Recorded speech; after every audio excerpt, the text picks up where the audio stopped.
Welcome to Liquid, how CFOs outperform. I'm your host, Tom Gavaghan, and today I am joined by Jeanne Jones, CFO of Exelon, one of America's largest energy delivery companies.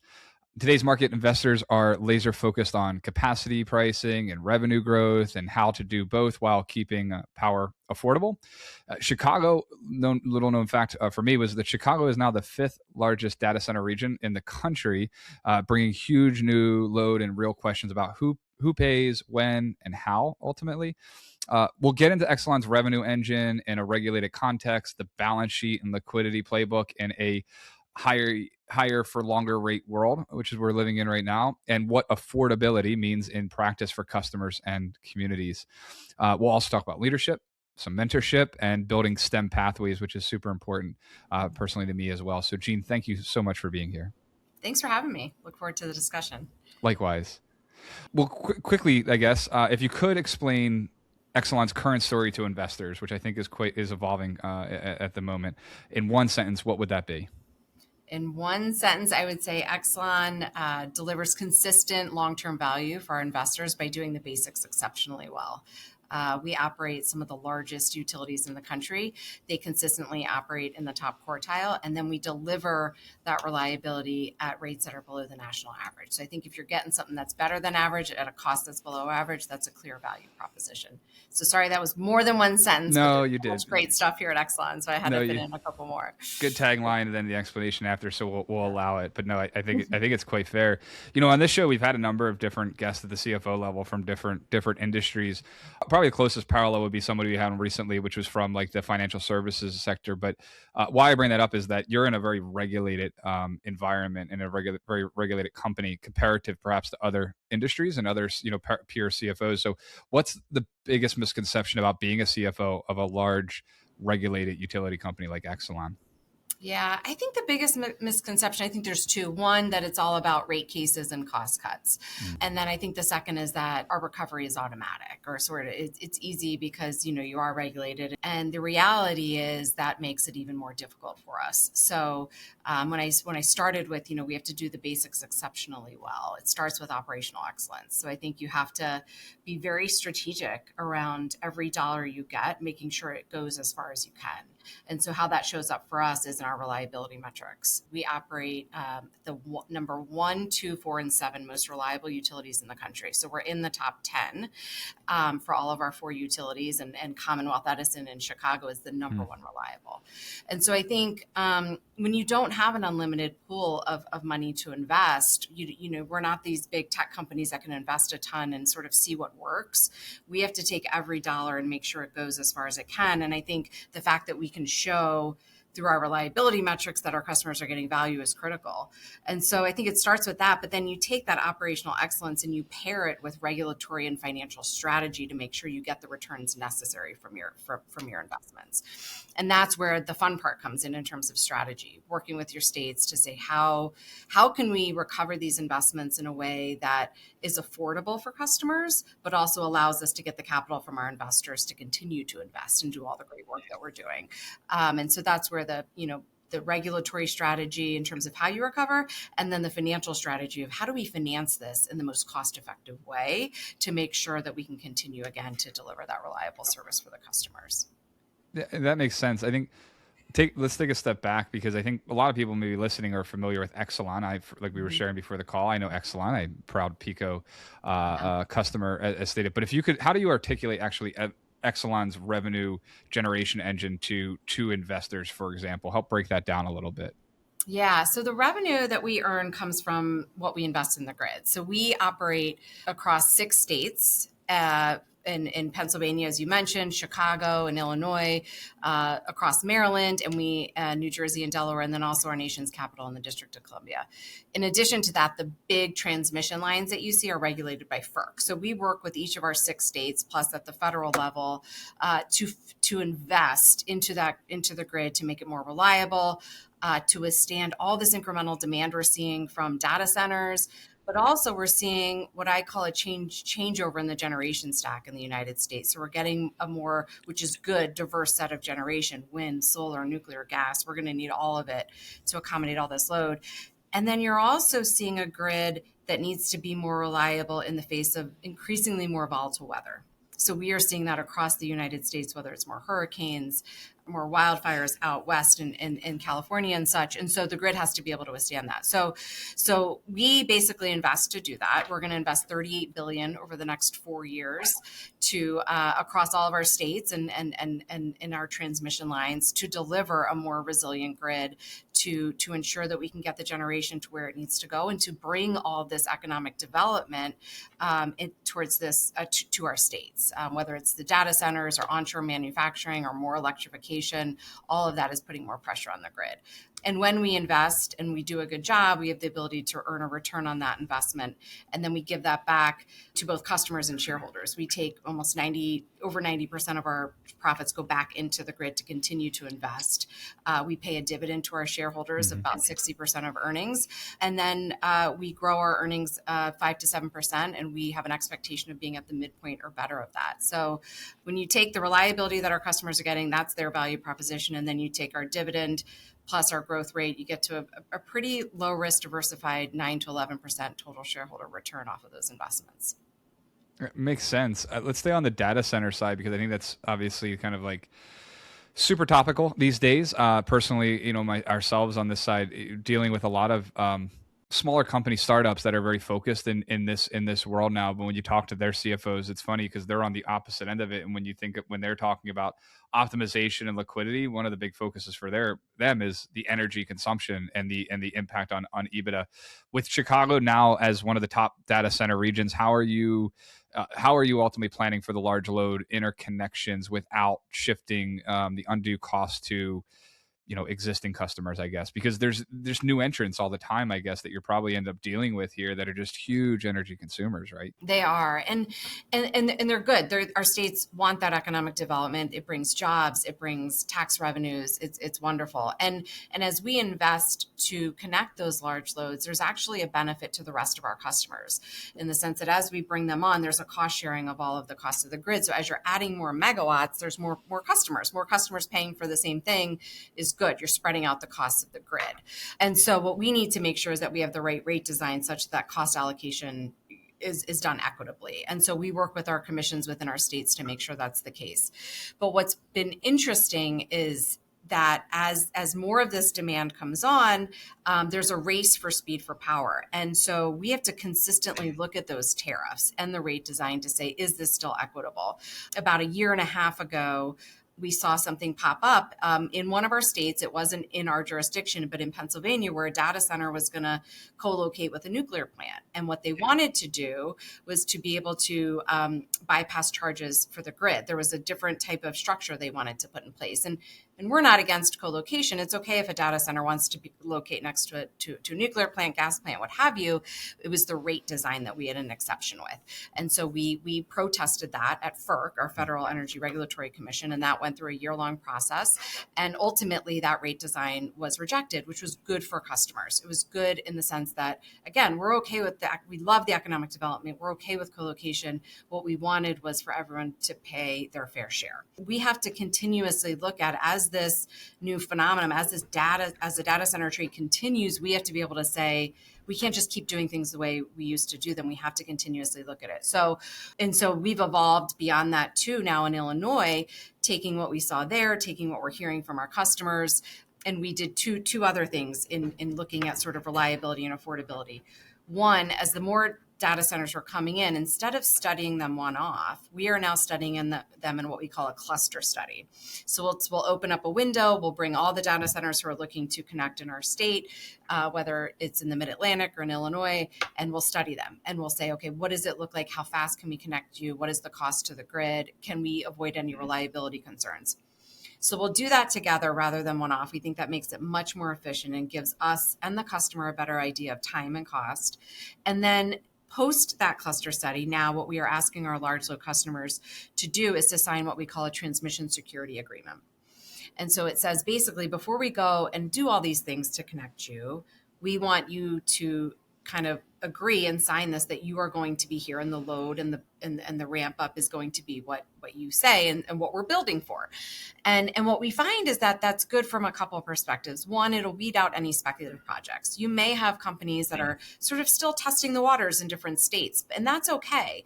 But once a utility starts to build, we need that certainty that you're actually going to come, because as I mentioned, if we build out and there's more customers, that's actually good, right? There's a spreading of the costs. If we build and you decide to go to another state, our current customers are bearing that cost, and that's not okay. So it's going to weed out any speculative projects, and it's going to ensure that if for some reason they change their mind, that the agreement has a revenue stream that comes back to our customers to protect them from what we've invested. So again, just it's like a quick, I mean, if you think about the utility industry, it's not the most, necessarily innovative or fast moving, but we've had to move very quickly to evolve in making sure that we accommodate and connect all the load, which is very exciting, but also protect our other 10.7 million customers that we serve today.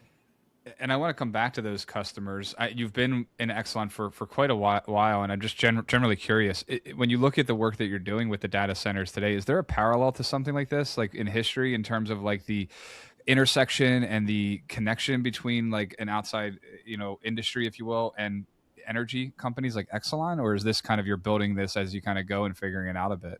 Yeah, I think there are some parallels to the sort of the first tech boom in the 90s, but this feels different. This feels different in the sense that we're seeing the load materialize. In ComEd, for example, our year-over-year load is up 3% in our large customer class.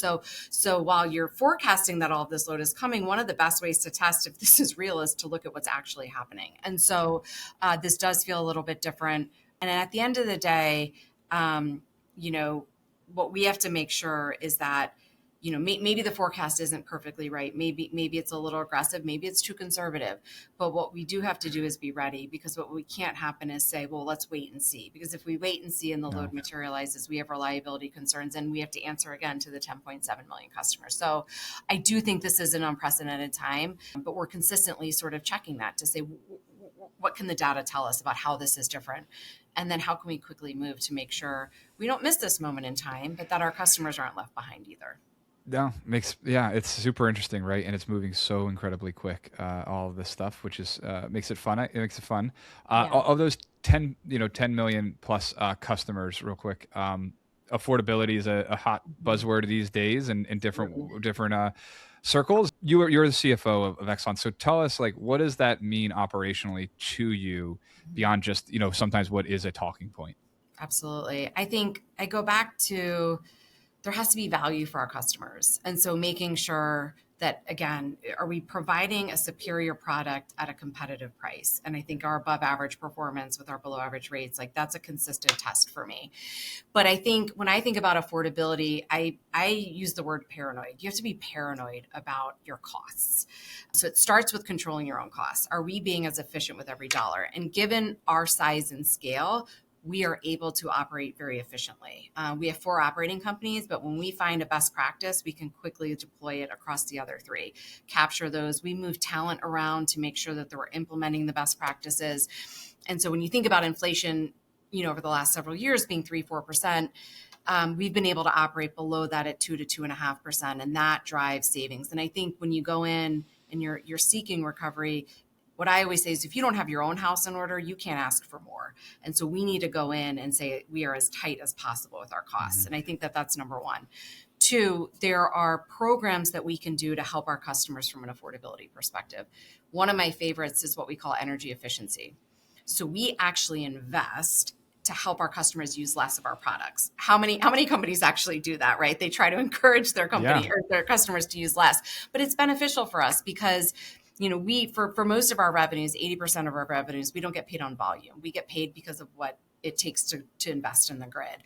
And what that does is it takes the noise out of that and allows us to do the right thing to help our consumers use less. The cheapest kilowatt, right, is the one you don't use. And so we've been investing in energy efficiency programs for almost a decade now.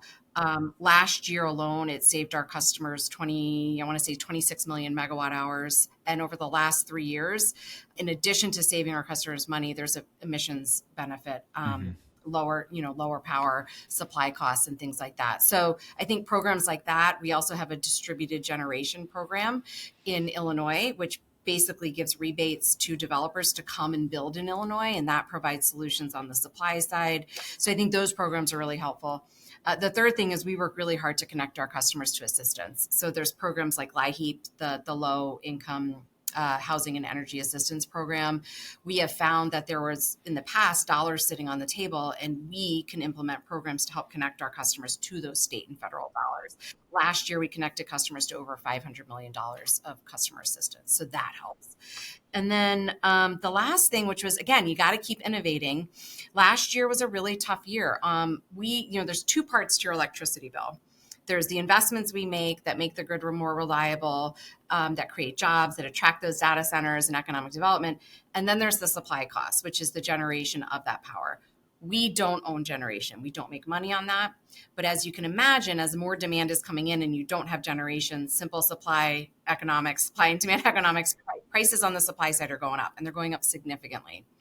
And we know that. And while it's not something that is necessarily caused by us, we did what we called a customer relief fund this year. It was $50 million of shareholder money that said, look, we know this isn't caused by us. We know we can't build generation today with our states, but we're going to do that because we know our customers are frustrated and we know they're hurting. And so we were able to connect ultimately already 50,000 customers to assistance. And then as we deploy all of it, we expect another 50,000. So this is meaningful to our customers who are sort of feeling that pain in the supply side. Mm-hmm. It also showed what we hope it showed was our customers and our policymakers that we're in this with them. And we're willing to put some skin in the game and kind of work towards solutions that get to a better place in terms of finding solutions on the supply side. Incredibly impressive initiatives and important ones, especially with the current kind of economic landscape. I'm curious on the technology side of it. Have you guys leveraged or deployed any AI to help in that? And the reason I bring that up is because I was at a AI conference a few weeks ago, and there was like a finance leader from a UK-based energy company, and they were talking about how they're using AI actually to kind of get ahead of energy issues with their customers, like predicting like these individuals, because of certain factors, are not going to be able to pay for energy. And they were using that to kind of help get ahead of it and to provide that assistance. I'm curious from your end in terms of setting up those programs, manage them. And again, it's just topical as a tech company guy, right? Any use of AI there or adoption for modeling? We do. I would say we're not. I would say we're not one of the on the cutting edge because we do have to be sort of in line with our, we want to make sure that we're investing in line with what what we're allowed to invest from a commission perspective. But we do absolutely leverage AI in the sense, I think, everything from, it's not necessarily AI, but robotics, automation. We do that a lot in our tax returns. We were able to imagine operating in 6 states, all the state and federal tax returns. We were able to automate a ton of that. So we do things like that, but then also looking at AI, I think in the customer care center, as you were mentioning, right? That is where we have more opportunity. Yeah. We just implemented a new customer care and billing system, and leveraging that platform to then implement more data analytics and AI to help us kind of predict, but also just get information faster to help service our customers. One of the things that, while it's not necessarily AI, but it's leveraging data and AI to kind of think about climate change. So we did a study with Argonne National Labs that said, what do we predict temperatures to be in Illinois in 2050, right? And is it going to be more like southern, more of like our southern states, right? Like southern Illinois, northern Illinois is going to feel more like southern Illinois. And if that's the case, we have to start thinking about, different temperature impacts on our poles. Absolutely. You might be replacing poles, I'm making it up, 8 years. You might have to replace them every 6 years, given more, moisture and condensity in the weather. What will our weather patterns look like? Are we going to have, steel poles as opposed to wood poles because the winds are changing? So using data in that way to help think about what we need to invest today to make it more cost efficient in the future is absolutely something that we do, but I think we're just getting started.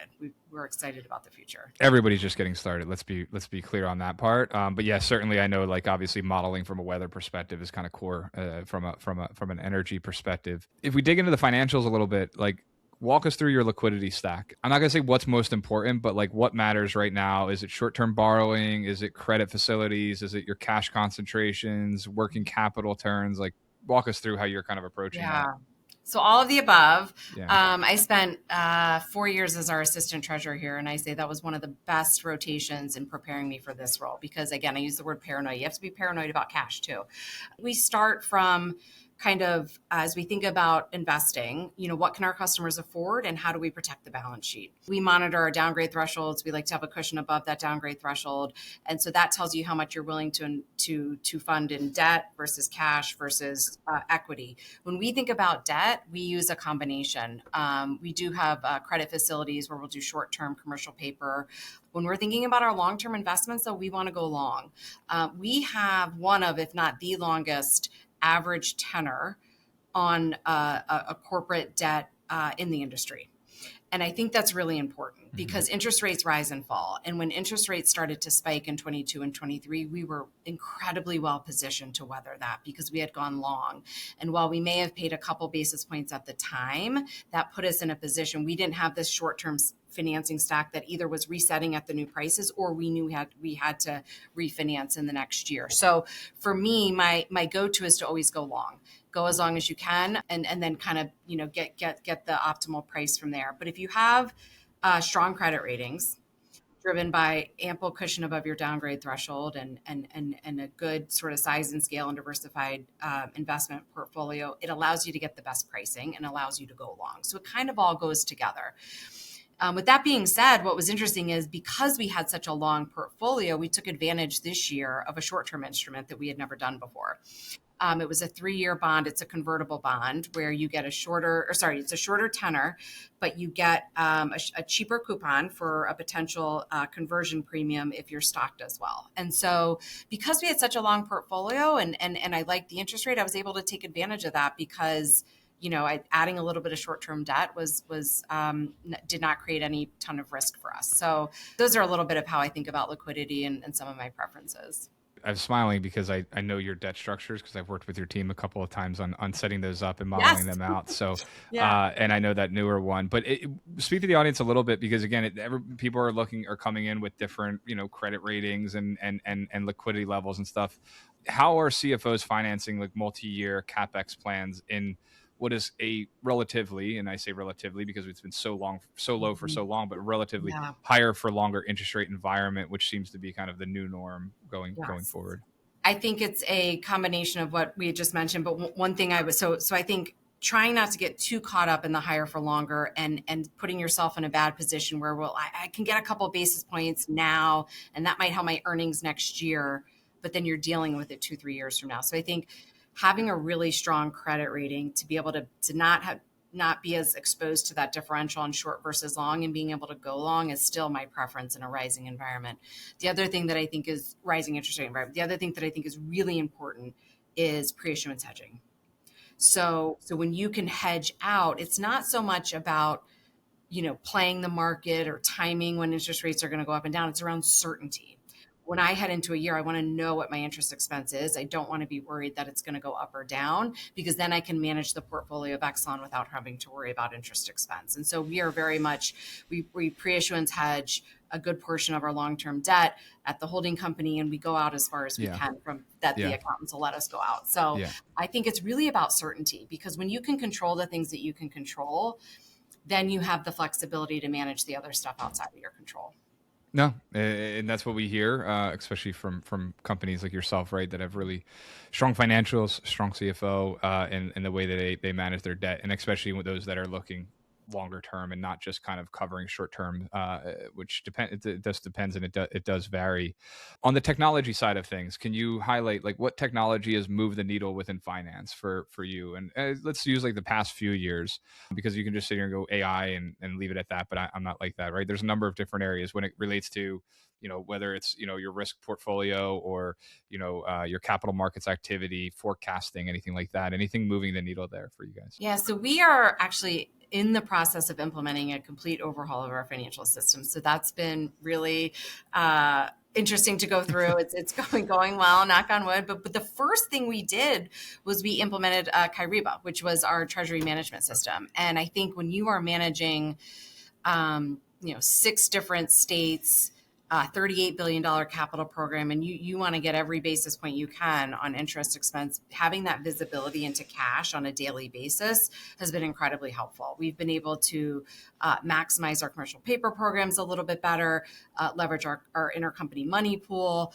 And so I think having fast data on that and timely data has been really helpful. And then as we go to implement our new system, which will go live next year, I think that's just going to continue. That's the same thing we're looking for, just to get more timely data, because what you don't want is your finance professional spending all the time gathering the data and having no time to analyze. And so getting that data quicker. The other thing I would say is, we over the last couple of years have really leveraged our systems to manage Exelon like a portfolio. So we used to take 4 operating companies and, okay, if you hit your numbers, like, that's good. Now it's, we manage it like a portfolio. Okay, you've got a risk over here, you've got an opportunity over here, and leveraging our systems to be able to generate monthly basis, what we call an R&O sheet or a push-pull. I'm going to push this out, I'm going to pull this forward. And I think that's been really helpful, because if you have size and scale, but you don't manage it as a portfolio, you're not optimizing that size and scale. Leveraging the data to get that and really operate as one company as opposed to 4 independent utilities has been critical in helping to deliver amongst, incredible volatility. We talked about interest rates, but there was inflation, there was, a change in administration and different federal policies. And so I think that is critical to be able to manage as a portfolio. No, and it sets you up because all that stuff was there, it's still there, and probably going to remain, right? All those topics that you just said for the foreseeable future. We talked a lot about Exelon. We talked a lot about kind of the sector a little bit. I think your background experience is super interesting, but also just specifically within Exelon, because you've held a number of roles, and you just said you had a rotation to be when you were AT. So obviously you must have been going through some rotational activity. Before we get into some topics on your leadership style and kind of virtues there, walk us through kind of your experience a little bit. Sure. So I was a CPA, did accounting undergrad, went to work for EY, and I loved it. Loved being an accountant. I think being an accountant teaches you the foundation to build off of. Understanding if you understand the ins and outs of the financial statements, it makes a lot of decisions more simple. And then I came to Exelon. I wanted to work for a big company. I wasn't necessarily focused on the energy sector, but I wanted to work for a big company that would allow me to move around. And when I interviewed at Exelon, I always tell people this, there were 2 things that stuck out. One was every person I interviewed was incredibly smart and driven, and I was actually intimidated. And so I think, I would tell people, lean into that intimidation, because that's going to make you better, And then the other thing was all of them had rotated. They had done different, and that's what I wanted to do. And so that's what sort of drew me to Exelon. And then when I came in, I came into accounting, but then I worked as chief of staff for our CFO during a time when we were doing a hostile takeover attempt of another company. So that was a very informative time. Awesome. Yeah. And then I moved into treasury for 4 years, as I mentioned, assistant treasurer, working with the rating agencies.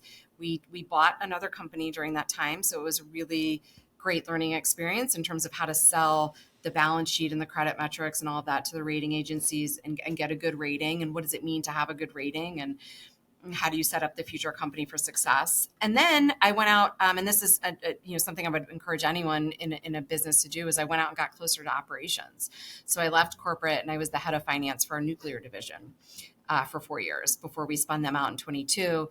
I worked there. It taught me a lot about the business mentality. And this was a time when nuclear was not economic. Power prices were low. And so I really earned, I would say, my cost management chops. And I think I also got my first sort of experience in legislative activity, because during that time we worked to get some state programs that would compensate the nuclear plants to keep them around, because they were just not economic at the time.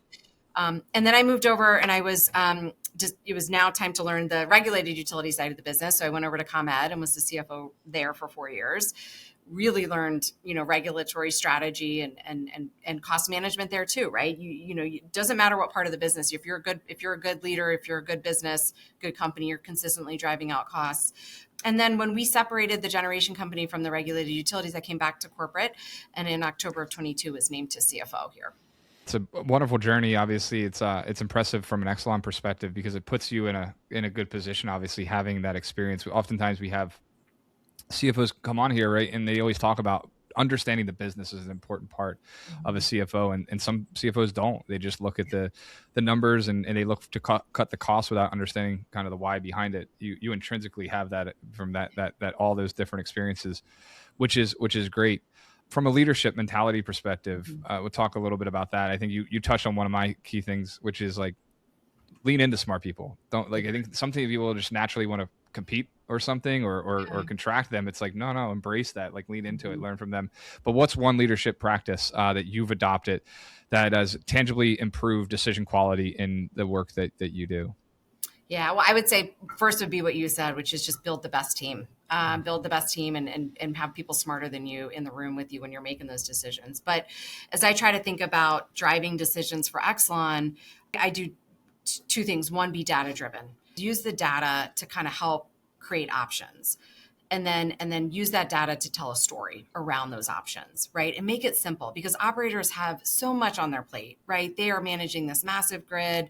They've got thousands of employees. Give them options that are driven by data, and then they understand sort of the pros and cons around each. I think when you make it simple for them, it makes it easier for them to make a decision. So I remember one CFO telling me when I stepped into this seat that I needed to be abundantly selfish with the information that I requested. So not be afraid to ask for more information if the data wasn't kind of driving us to a good decision here.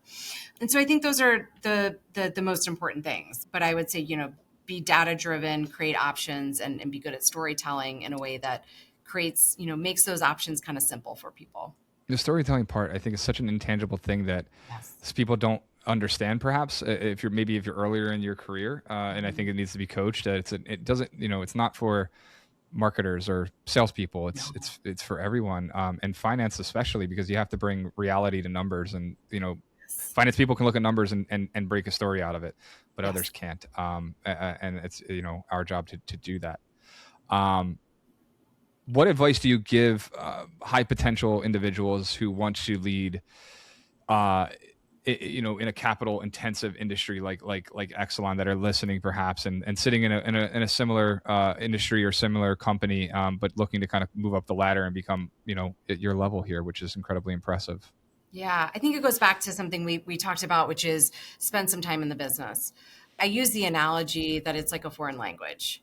I want to speak French, and I'll study it. And I could study the operating companies from Treasury. I could have stayed in Treasury forever and could have gotten pretty good at it.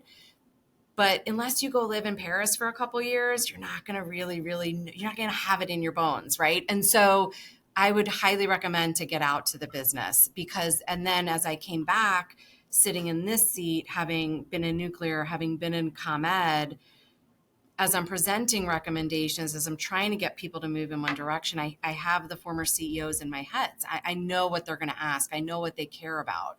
And so I think that, and then there's that. It allows me to provide better solutions that are already accommodating what I think they're going to care about. But on top of that, when I go with a really tough, hey, we need to cut this program, I have that credibility from them because they know that I'm balancing, what they are thinking about too. And so I would really encourage folks to get out into the business as much as you can. Yeah, and that can go for any department within a company as well. I think sometimes we try to live within our job descriptions too often, and that's not where you learn everything. You learn by stepping out. One of the things Exelon has, I think, is a big, I think it's a sizable ERG, an employee resource group kind of initiative there.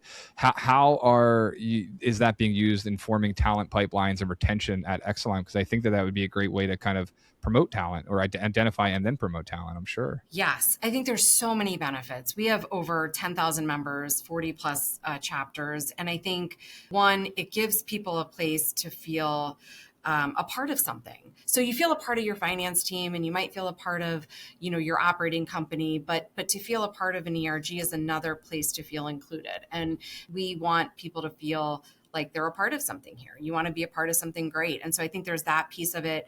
I think, I'm the sponsor for NEW, which is the Network of Exelon Women. And not only does it give them a chance to feel a part of something with people that they can connect with, the amount of good they do is incredible, from volunteer events to advocacy for the company and the community to developing each other. So they'll put on whole programs around mock interviews or how to give your your elevator pitch. And so these are grassroots, right? So not only are you getting the development, but you're learning how to organize something, how to be a project manager on something that maybe your day job isn't allowing you to get that skill. And so I think there's so many benefits.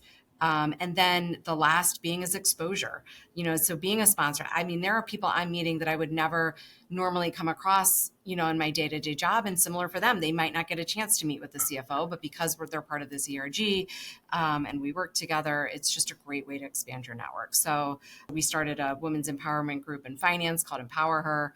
I've met so many wonderful people there. And then importantly, we have a whole board that is full of allies, men that are in finance that are just, connecting. And so back to your advice, I would encourage folks to get involved in those communities as well. I love that. And certainly an ally on our end in terms of similar things we have in a much smaller capacity. That is some impressive numbers. What are chapters? When you say chapters, that regional areas of? So this would be like, so the Network of Exelon Women has a corporate one, it has a ComEd one, but then we also have OLE, which is the Organization of Latinos at Exelon. We have IARA, African American. We have Enabled, which is for disabilities. We have veterans groups. So it's really many sort of chapters across the businesses, but across different platforms as well. Yeah. But part of like you said that I love about that is the ability, like the access that you now have, the people that you necessarily wouldn't have in your day-to-day kind of role. But I always think about it. There is, I'm thinking about that individual that might be new to the company, that might be lower down an analyst level, kind of entry level, and their hesitancy perhaps to approach someone like yourself, the CFO of Exelon, right? That's many layers high, right, above me. I mean, you're a very approachable person. You're easy to talk to, but how do you kind of allow for that so that you can kind of learn and interact with these people as well, even no matter what level of the company they might be in or position they hold? A couple things. One, I try to go to events. So I'm a member of Pride, for example. So just going to an event and then connecting with someone, that just opens the door for them to say, hey, can I get time on your calendar? But then I think also in the chapters, they have officer roles. And so you could be a very junior person, but be the vice president of OLE at, ComEd. And because you can say, hey, Jeanne, I'd like to get with you because I'd love for you to sit on this panel at our next event. And so it just breaks down all the barriers. And provides opportunity to connect in a way that that's great. Is more easy for people to, more easy to overcome any, stress or worries about approaching a senior executive. Yeah. I'm thinking my old self of, 23-year-old or 22-year-old. But authenticity, I think, is also a key part of that as well. And just being who you are and embracing it. There's a lot of stuff you do on STEM, right? I think. And so what are you doing to pull more young people into STEM pathways that lead to finance and operation leadership? Yeah. So we have learned that we have to invest early. So we start in middle school with STEM programs over the summer. And then we have similar camps and things for high school. We then follow those high schoolers and folks that have come to our camps, and we provide scholarships through our Exelon Foundation to go into STEM programs. And then from there, internships. And so as you think about it, here's a great example. There's a young woman who's going to join finance next year, and I'm so excited. We met her in seventh grade. In seventh grade, she did a STEM program. And we kept tabs on her. And this is just one of many, right? There's many examples I can give you, but this young woman, we met her in seventh grade. She did a program there. Then in 11th grade, she went to another program with us. We then offered her an internship. That one internship turned into 5 internships. And now she is joining finance. I mean, it was like the sort of NFL draft, like who was going to get this, right? And so I was really excited that we were able to get her to come to finance. Yeah. Oh, that's so impressive. So cool to hear. I can't imagine being in seventh grade, you said, and then Yeah. going to work and like meeting a company or individuals, and then going to work with them years later. Yeah. Oh my gosh. And then we're just so grateful that she stuck with us and here, because, and it's okay if they don't, right? Because what we know, to your point, is whether they choose us or not, they're going to go into STEM, and rising tide lifts all boats. And we need more folks in STEM. Back to where we started this conversation with, this is an unprecedented time. And so we need more engineers, and we need more, folks that are into this. Yeah. And the world is very small, actually, right? It's a Yeah. very, very small world. And then it's a smaller world inside of this small world when it comes to things like STEM or energy or treasury or finance, right? It's very small, and it must yield no matter what. Mm-hmm. That's awesome. Let's close this out with some rapid fire questions, Right. I guess, if you're okay with that. Just, Yeah. I guess, like one-liners, or kind of like, keep it quick, I guess, in terms of some quick questions here. On the finance side, what's one metric you can't live without? Okay, I would say FFO to debt, because that is our metric that the agencies hold us to. And if we have a strong balance sheet, we can do anything. And if I could, my other one would be our employee engagement score. I love Having that. a really important pulse on your organization is incredibly key. Super important. Yeah, absolutely. Couldn't agree more on that part. And I think that traverses any industry, any company, any size, for sure. That's sometimes overlooked. So that's a great one. What's one process that you've simplified that paid off immediately? I think our year-end forecasting. So Really? I talked about how I really want to manage Exelon like a portfolio. You can have size and scale, but if you're not managing it as a portfolio, you're not capturing all the benefits of that. And so as you think about a big company, as we head into year end, we have a 10-cent earnings range. And what that means, every penny is $10 million. And so our investors want us to hit that or better. And so you're talking small dollars. And so, but that's a level of precision that our investors expect of us. And so when we separated and became this regulated utility, we're good at managing on the months, but really driving it to that last month in December, right? You've got weather that could change. You've got regulatory outcomes that are coming, and you're talking about $10 million here, can move you a penny. And so we put in a process that helps us kind of monitor the results kind of going towards year end, and kind of be able to lead the organization like, all right, this order is coming this day. Here's how weather is looking. Here's what this, you're allowed to do this. You're not allowed to do this based on what we're seeing. Because I think that's really important. Investors invest in a regulated utility like Exelon for steady, predictable returns and a strong dividend. And if you aren't hitting your numbers, that's not steady, predictable. And so that was something that was muscle we had to build. And I think that's benefited us greatly over the since separation. We've beat our earnings guidance. Let's see, 3 years in a row, that this is what they expect of us. And so just getting to that level of precision has been helpful. I don't think if I could have listed 100 things, I would have landed on that you would have said forecasting process. Because I feel like many people would have, say that's the hardest to ultimately do, kind of perfect in a way. Although it's kind of an endless pursuit of perfection, I would say. It is. Oh, that's spot on. Yes. But yeah, that's seriously impressive. And it is indicative, obviously, in the results that's on display for all, from an Exelon perspective. Here's one, a risk that you've changed your mind on in the past year. So it could be something that you thought was super risky and not maybe as much, or something that you were like, kind of like, nah, it's fine. And now it's like, well, we got to kind of watch out for that.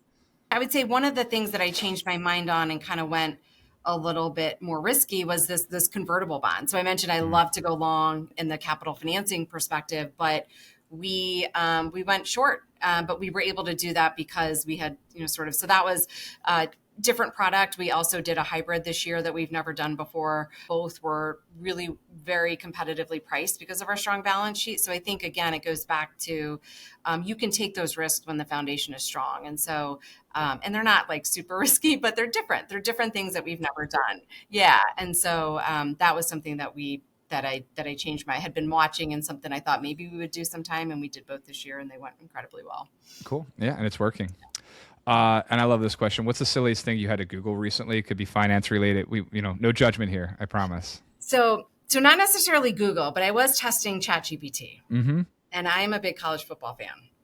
And I care to name names? Yeah, you're either going to love it or you hate it, but I'm a Notre Dame grad, and so it's been a very interesting. That's touchy. Year. Yeah, that's a little touchy. Okay. I either love it or hate it. So, but I was trying to, because they were on the bubble, right? And so it's like, what is chat? So like weeks leading up to the final thing, I would chat GPT like, predict the college football rankings.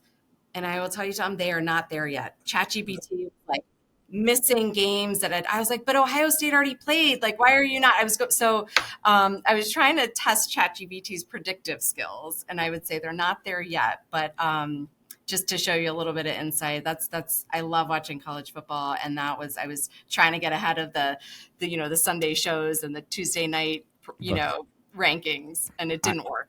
I don't think you could create any LLM that would parallel whatever goes on in that committee behind closed doors. But I think one of the things on the AI side is scrutinizing the output, because I've done this as well on a sports, at a sports lens using ChatGPT, and it's amazing how incorrect it can be sometimes. And it's referencing data, or it's referencing a game from 24, and you're like, no, it's 25. So there's such a long way to go, but it's good to not just take whatever an AI model tells you and take it as gospel, as I always tell people. So good. Well, better luck next year, I guess, with Notre Dame. Thank you so much for being here, Jeanne. This was wonderful. And anything last parting thoughts? How can audience keep up with Exelon or you or anything like that? I think it's an exciting time. As we started out, this is unprecedented. And I think what we tell investors is, look, Exelon is consistent long-term growth. We've got data center exposure, but that's not it, right?